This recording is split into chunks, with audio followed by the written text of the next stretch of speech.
On the Reconciling Marriages with Coach Jack podcast, Christian psychologist, author, and relationship coach Dr. Jack Ito will help you to build and restore your marriage. By learning just a few relationship skills, you can help your spouse enjoy your relationship more while getting more love and affection from your spouse. Listen to Coach Jack as he helps you with one more step toward a marriage both you and your spouse will love.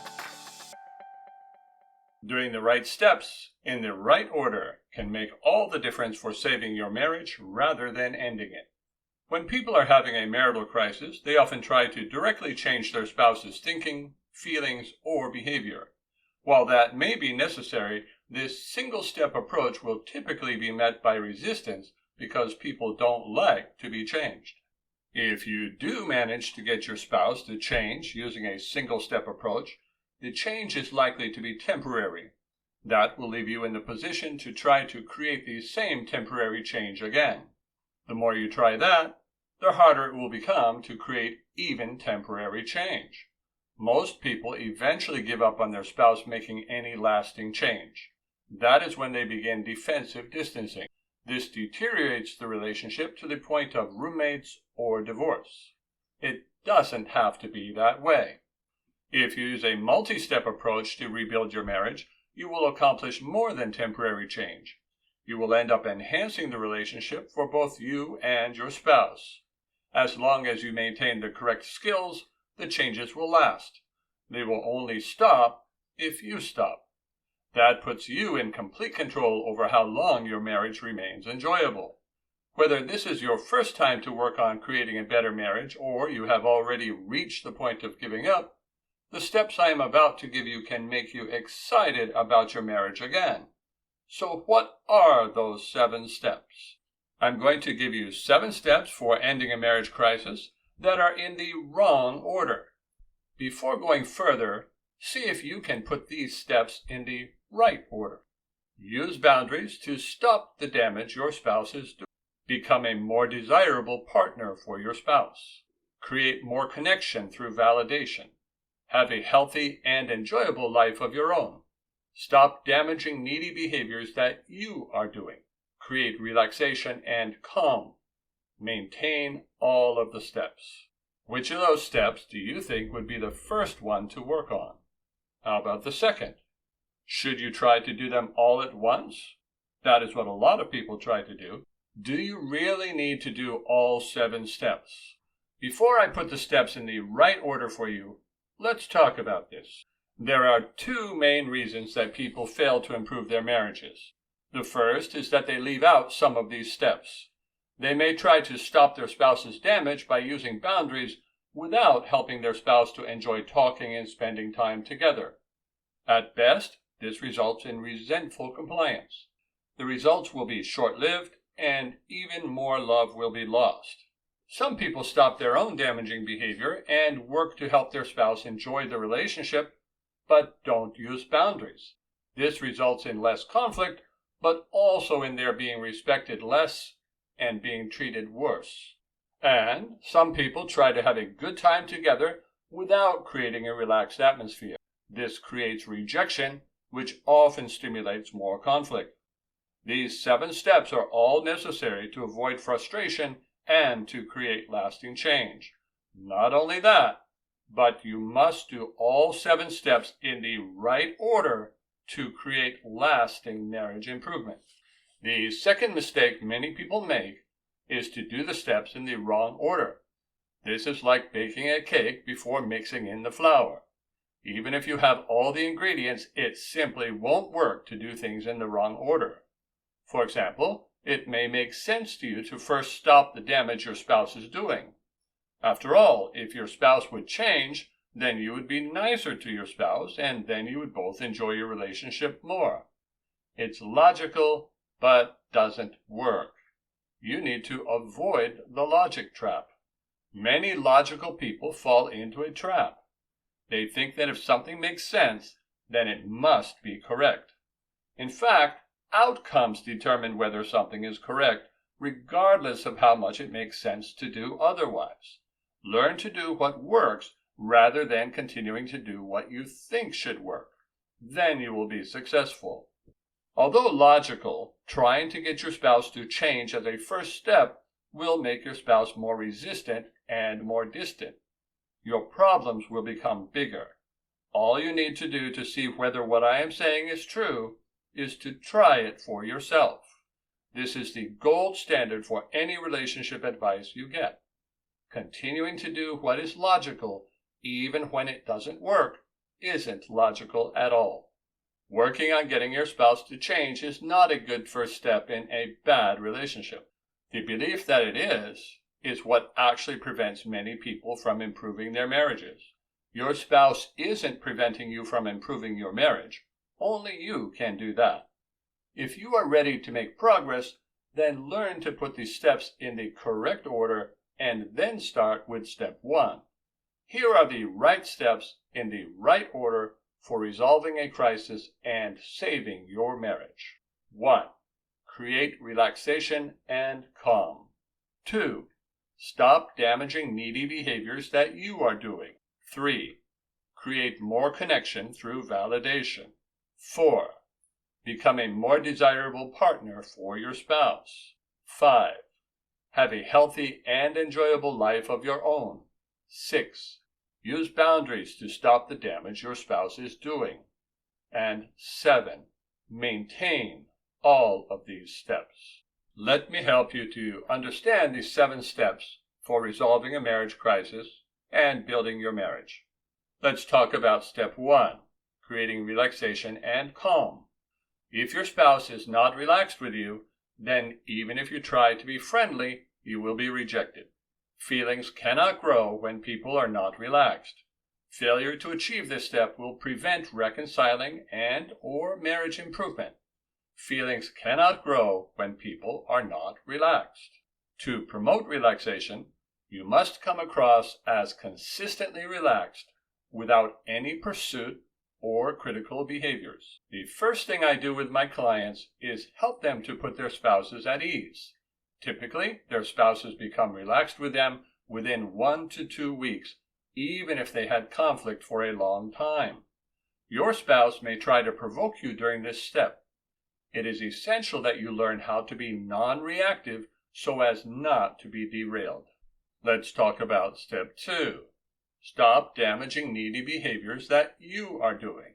Jesus said that we need to remove the log from our own eye before trying to remove the splinter from someone else's eye. Matthew chapter 7, verse 5. Typical needy behaviors are criticizing, blaming, and arguing, though there are many others. You may need to work through a book on overcoming neediness or get coaching to overcome neediness. Needy behaviors are destructive because they harm our relationships without creating improvement.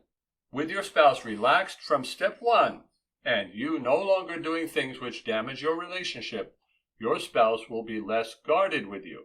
This will set the stage for step 3, creating more connection through validation. Everyone wants to feel good about themselves, how they think, how they feel, and what they do. Validation is the opposite of criticism. Criticism makes people feel like you don't like the way they are. Validation makes them feel like you do like the way they are. We validate by our similar behaviors, agreement, and empathy. If you have been consistently relaxed and have stopped your needy behaviors, your validation will be well received. The previous 2 steps stopped your damage but didn't build the relationship. The validation step starts the building process. Your spouse will still be doing things you don't like, even while you are doing things well. Remember, we have to take the log out of our own eye before taking the splinter out of our neighbor's eye. Although it may seem unfair, if you try it the other way around, it will not work. We can't stop damage while doing damage. Agreement and empathy are validation skills commonly taught in relationship coaching. I have also written a book on agreement called Connecting Through Yes, with many examples of how to agree even in very difficult circumstances. Now let's talk about step 4. Become a more desirable partner for your spouse. Marriage requires both attraction and connection if we are to go beyond a business partner or roommate-style marriage. This step can be worked on throughout the other steps, but you can't expect your spouse to find you desirable if you are not relaxed, not nice, and not similar. But with those things accomplished, your spouse will be able to show desire, provided you are actually being desirable. Being desirable means being the kind of person your spouse would choose to date if you were meeting for the first time. Do you think your spouse would want someone just like you? If not, in this step you work to become that kind of person. Usually becoming desirable means being more like we used to be when our spouse first fell in love with us. And how about step 5? Having a healthy and enjoyable life of your own. Spending too much time together and not having an enjoyable life apart from your spouse can prevent your spouse from having strong, loving feelings. Overcommitment and dependency are the enemies of restoring loving feelings. People's love always intensifies when they are in danger of losing someone they value, due to illness or affairs, for example. People's love decreases when we feel very sure we are needed, we can do anything we want without repercussion, and that our spouses would never leave us. Reassurance and being overly available prevent the growth and maintenance of loving feelings in our spouse. A life of your own means having a career or a major purpose other than your marriage. It also means having friends of your own and a passion you enjoy without your spouse.